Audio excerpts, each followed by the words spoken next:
Imaginez un garçon dont l'enfance ne s'est pas déroulée dans les jeux avec ses pairs, mais dans l'ombre du plus grand homme de son époque.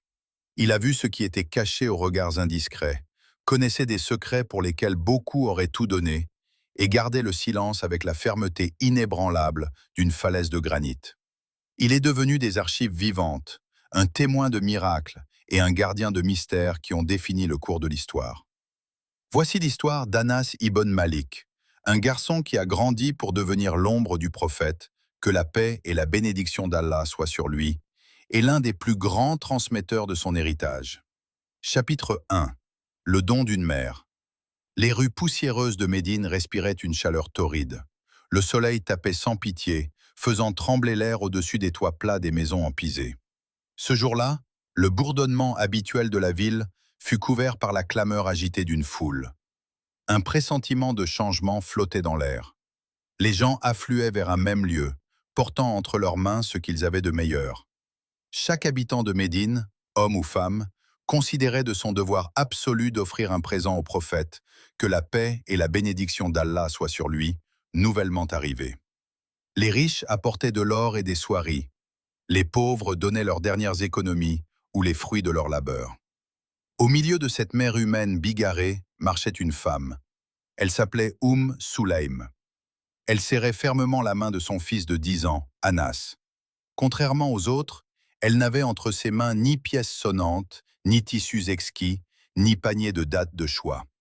Elle était pauvre. Sulaym conduisait la chose la plus précieuse qui lui restait dans cette vie, son enfant. Pas à pas, ils se frayèrent un chemin à travers la foule jusqu'à se retrouver devant le messager d'Allah. Que la paix et la bénédiction d'Allah soient sur lui. Un silence tomba soudainement sur l'assemblée. Sulaym leva les yeux et prononça les mots qui allaient changer à jamais le destin de sa lignée. Ô messager d'Allah, tous les gens parmi les Ansar, hommes ou femmes, t'ont offert un présent. Je n'ai rien d'autre à t'offrir que mon fils. Prends-le, il te servira comme tu le désireras, et fais une invocation pour lui. À cet instant, le destin du garçon de 10 ans fut scellé. Le prophète, que la paix et la bénédiction d'Allah soient sur lui, posa son regard sur l'enfant. Dans ses yeux, il n'y avait pas l'ombre d'une supériorité ou d'une condescendance. Il s'approcha et embrassa doucement Anas entre les deux yeux. Ce geste, empreint de chaleur et de miséricorde, s'imprima pour toujours dans la mémoire du garçon. Le baiser fut suivi d'une prière. Ô Allah, accrois ses biens et sa descendance, bénis ce que tu lui accordes et fais-le entrer au paradis. Ces mots résonnèrent comme le sceau du destin. Anas resta. Les jeux d'enfants et les divertissements firent place à une toute autre réalité. Il devint serviteur dans la maison du prophète, que la paix et la bénédiction d'Allah soient sur lui. Cette demeure ne se distinguait par aucun luxe. De simples murs d'argile, une natte sur le sol, de maigres ustensiles. Mais c'est précisément là, dans ce cadre ascétique, que l'histoire se forgeait. Anas se transforma en un témoin invisible de grands événements. Il apportait l'eau pour les ablutions, faisait des courses, observait chaque mouvement, chaque parole, chaque acte. Le garçon se retrouva à l'épicentre même d'un empire naissant. Il voyait comment le prophète, que la paix et la bénédiction d'Allah soient sur lui, recevait les révélations, comment il rendait la justice, comment il interagissait avec ses épouses et ses compagnons. 10 années durant, Anas fut à ses côtés. 10 années de service ininterrompu, à propos desquels il prononcera plus tard des mots qui frappent l'imagination. J'ai servi le prophète pendant 10 ans, et il n'est jamais arrivé qu'il me frappe ne serait-ce qu'une fois, qu'il me reproche quoi que ce soit, qu'il me gronde ou qu'il me jette un regard sévère. 10 années d'une patience et d'une douceur absolue de la part de celui qui portait sur ses épaules le fardeau de la prophétie. 10 années qui ont transformé un simple garçon de Médine en l'un des principaux gardiens de la Sunna. Chapitre 2. Dans l'ombre du messager. La vie dans la maison du prophète, que la paix et la bénédiction d'Allah soient sur lui, ne ressemblait en rien à une enfance insouciante. Les journées d'Anas commençaient bien avant l'aube et s'achevaient tard dans la nuit. Le garçon devint une ombre silencieuse, captant chaque désir de son protecteur. Il apportait une cruche d'eau pour les ablutions matinales quand la ville dormait encore, servait des repas modestes, souvent composés uniquement de dattes et d'eau, et accomplissait de petites courses dans le marché bruyant de Médine. Dans cette agitation quotidienne se cachait un sens profond. Anas voyait la vie véritable et intime de l'homme que des milliers de personnes suivaient. Il était frappé non pas par le pouvoir du prophète, que la paix et la bénédiction d'Allah soient sur lui, mais par son incroyable simplicité. Un jour, dans la chaleur écrasante de midi, alors que l'air brûlant forçait même les animaux les plus robustes à chercher de l'ombre, Anas fut témoin d'une scène qui le bouleversa au plus profond de son âme. Le prophète, que la paix et la bénédiction d'Allah soient sur lui, s'était endormi sur une natte rugueuse qui avait laissé de profondes marques sur sa peau. Il transpirait abondamment à cause de la chaleur. À cet instant, la mère d'Anas, Sulaym, se glissa doucement dans la pièce. Elle serrait dans ses mains un petit récipient en verre. En retenant son souffle, essayant de ne pas réveiller le dormeur, elle commença à recueillir soigneusement les gouttes de sueur qui brillaient sur son visage. Soudain, le prophète, que la paix et la bénédiction d'Allah soient sur lui, ouvrit les yeux. Sulaym sursauta. « Que fais-tu » demanda-t-il, ne montrant ni colère ni irritation. La réponse de la femme était imprégnée d'un dévouement absolu. « Nous utilisons ta sueur comme parfum, c'est la plus merveilleuse des odeurs. » Anas, qui observait cela depuis le coin de la pièce, se souvint de ce moment pour toujours.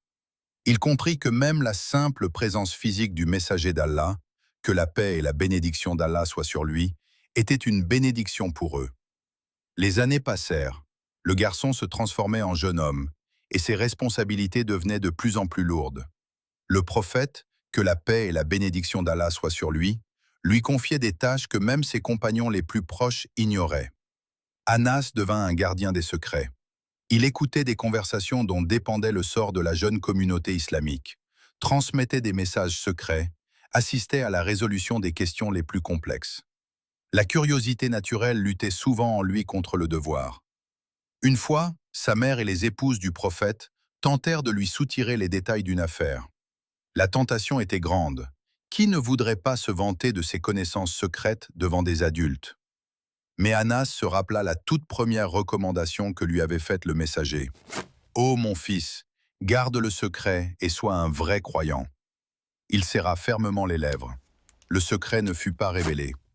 Depuis ce jour, plus personne ne douta. Une parole confiée à Anas disparaissait comme si elle avait été jetée dans un puits sans fond. Il grandit au milieu des révélations et des miracles. Chaque parole du prophète, que la paix et la bénédiction d'Allah soient sur lui, chacune de ses réactions aux événements, le moindre changement dans son comportement, l'esprit vif d'Anas absorbait tout cela. Il voyait comment le messager priait, comment il se réjouissait des victoires et comment il supportait l'amertume des pertes.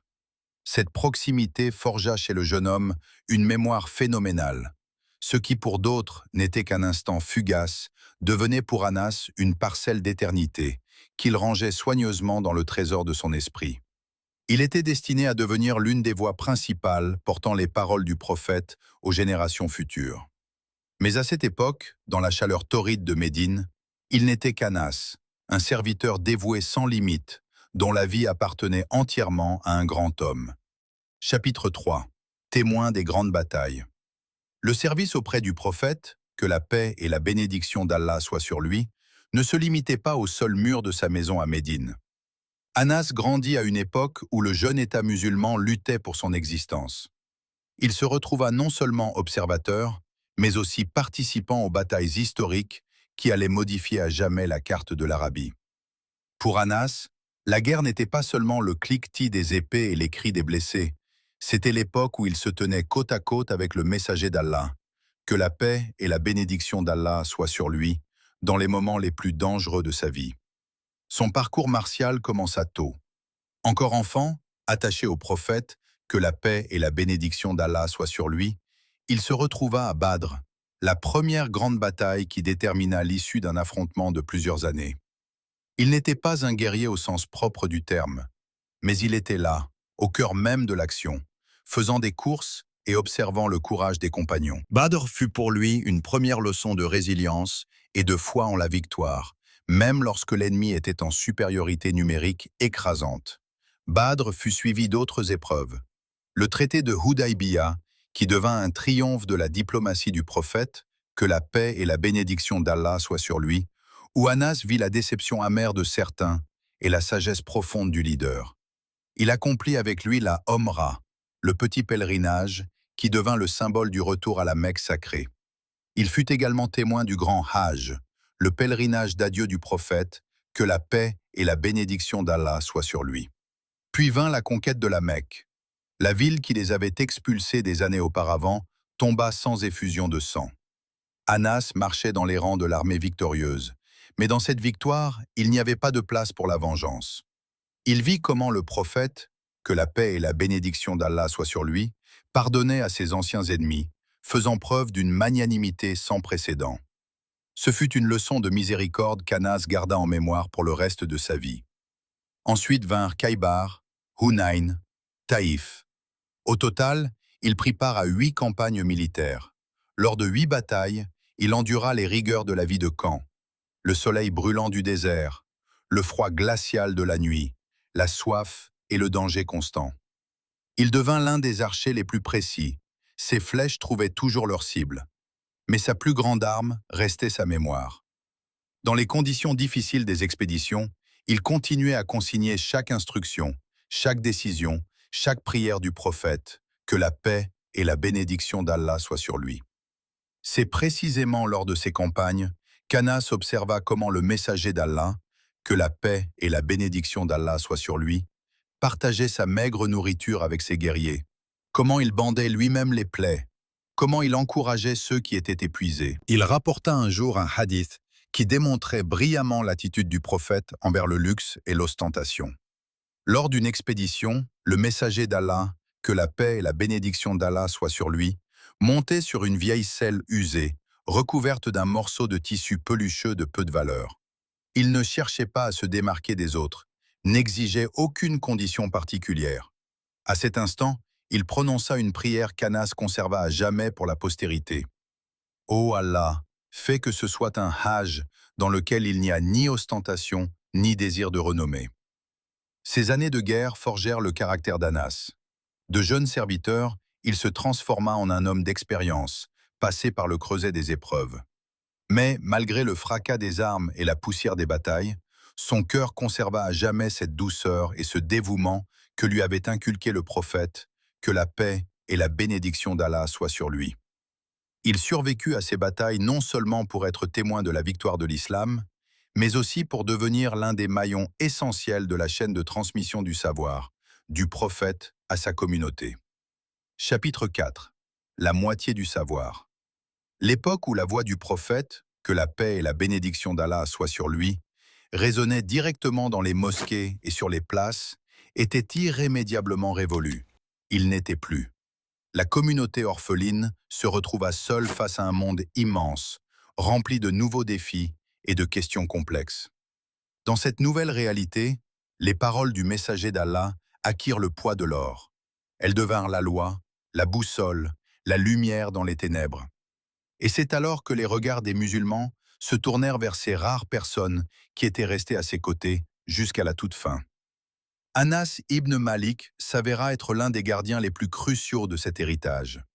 Ce même garçon qui recueillait la sueur du prophète dans un récipient en verre portait désormais en lui un océan de sagesse. Il devint un pont vivant entre le passé et le futur.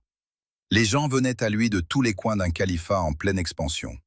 Lorsque des disputes éclataient parmi les savants, quant à l'authenticité ou l'interprétation d'une parole, il n'y avait qu'une seule solution. Allons voir celui qui l'a entendu de la bouche même du messager du Seigneur, que la paix et la bénédiction d'Allah soient sur lui, disait-il. Et ces mots les conduisaient immanquablement au seuil de la maison d'Anas. Il ne se contentait pas de se souvenir, il vivait de ses mémoires.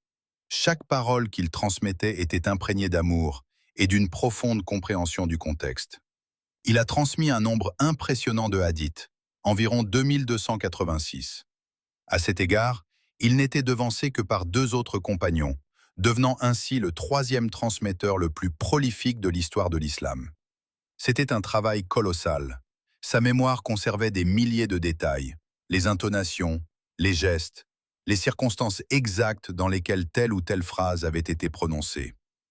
Anas comprenait la fragilité de la mémoire humaine et l'importance de fixer les connaissances pour les générations futures.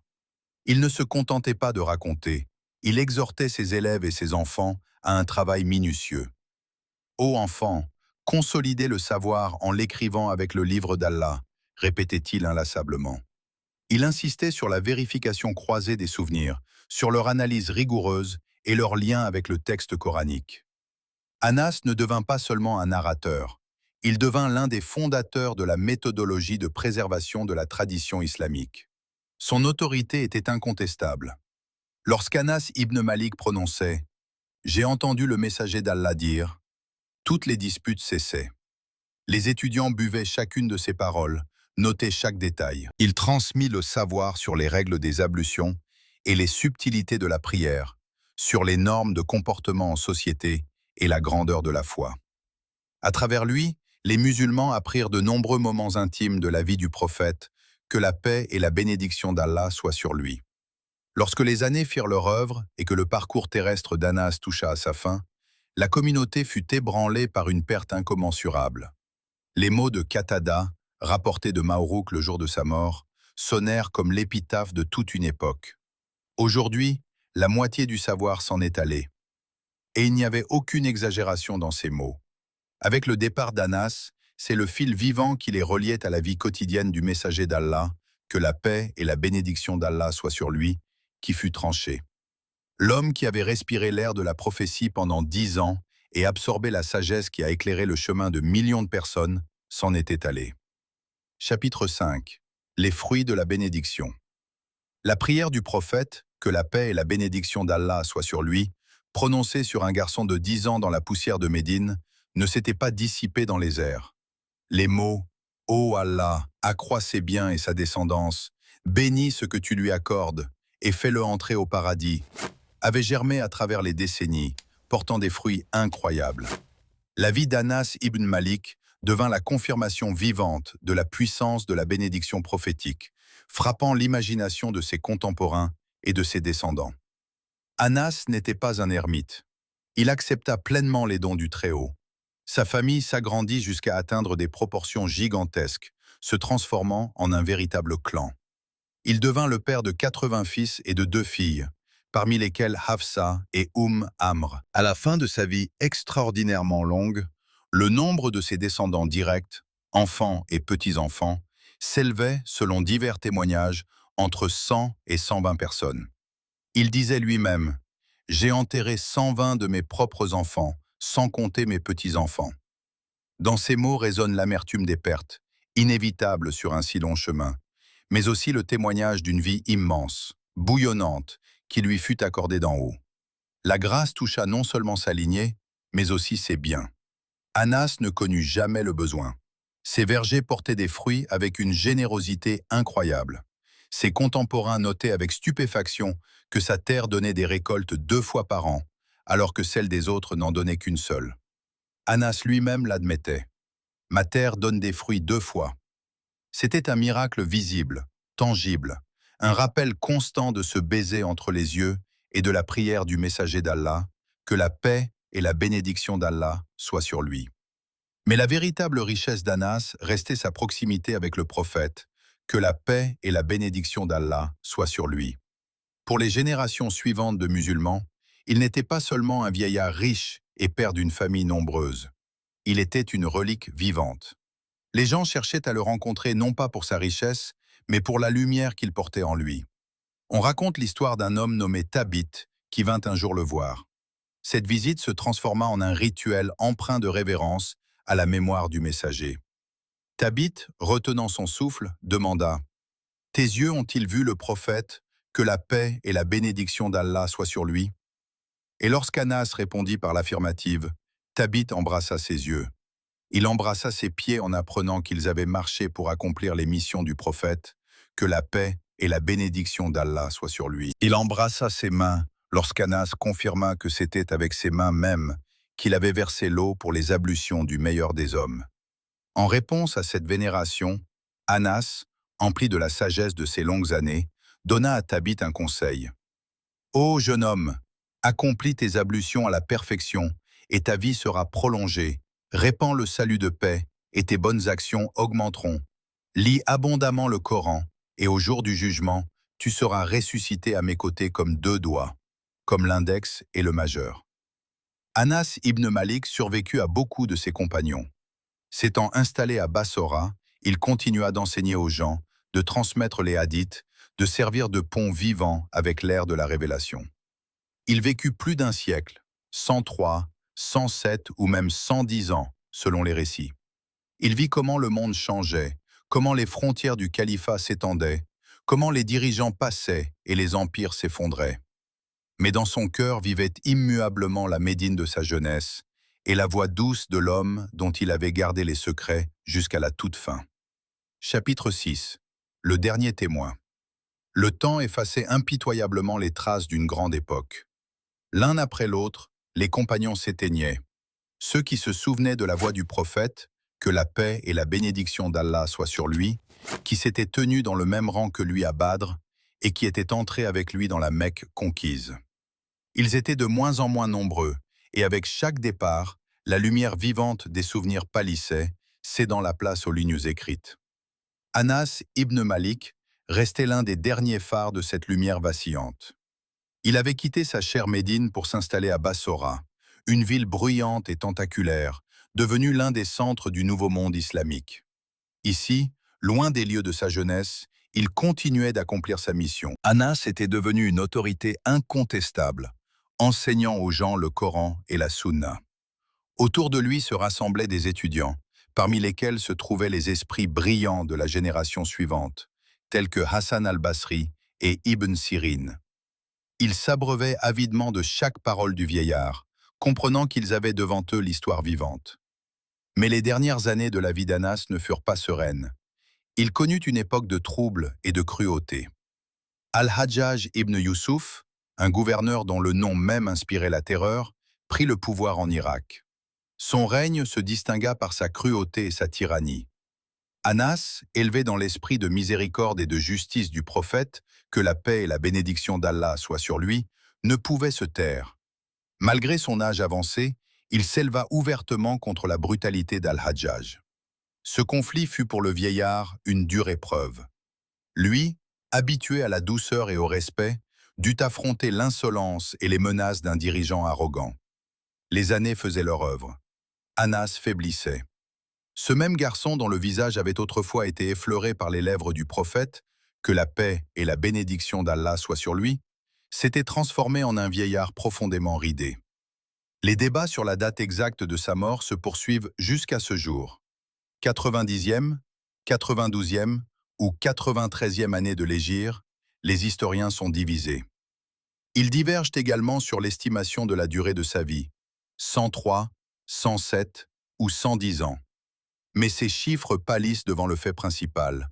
Son départ fut une perte colossale. La mort le surprit dans les environs de Bassora, dans une région que certaines sources nomment Taïf. Lorsqu'Anas ibn Malik rendit son dernier soupir, c'est toute une époque qui s'éteignit avec lui. La dernière porte menant à la maison du prophète, que la paix et la bénédiction d'Allah soient sur lui, se ferma. La voix qui pouvait dire « J'ai vu cela de mes propres yeux, j'ai entendu cela de mes propres oreilles », s'était tue. Des centaines de personnes l'accompagnèrent dans son dernier voyage. Ils n'enterraient pas simplement un centenaire, ils faisaient leurs adieux à l'incarnation vivante de la Sunna. Et bien que le corps d'Anas fût rendu à la terre, son héritage demeura immortel. Les 2286 hadiths, précieusement conservés dans sa mémoire, sont tissés à jamais dans la toile de la foi islamique. Le jeune serviteur de Médine était devenu un grand maître pour des millions de musulmans, et sa vie, une histoire bouleversante de dévouement, portée à travers tout un siècle.